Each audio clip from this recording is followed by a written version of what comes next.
θα μάθουμε ακόμα ένα λογικό κόλπο με τράπουλα. Είναι μαθηματικό το κόλπο. Λοιπόν, θα βγάλουμε 25 φύλλα.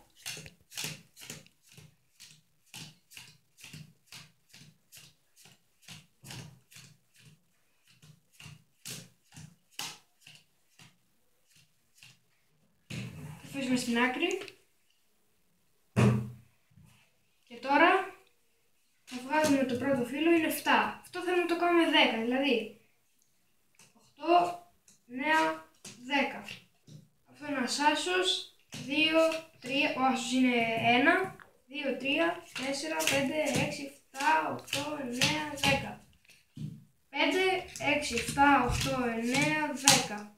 Λοιπόν, 5 και 1, 6 και 7, 13. Λοιπόν, 13ο φύλλο από εδώ μέσα θα είναι 9 καρό. Πάμε μαζί να μετρήσουμε.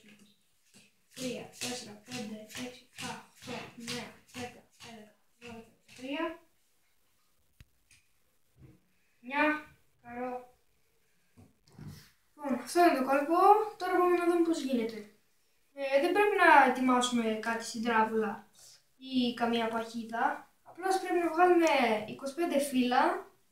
Και πρέπει πάντα να έχουμε στο μυαλό μας το 7ο φύλλο. Ας πούμε 1, 2, 3, 4, 5, 6, 7.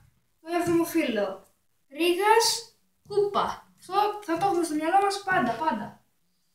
8, 9, 10, 11, 12, 13, 14, 15, 16, 17, 18, 19, 20, 21, 22, 23, 24, 25, 26. 26 έβαλα, δεν πειράζει. 25.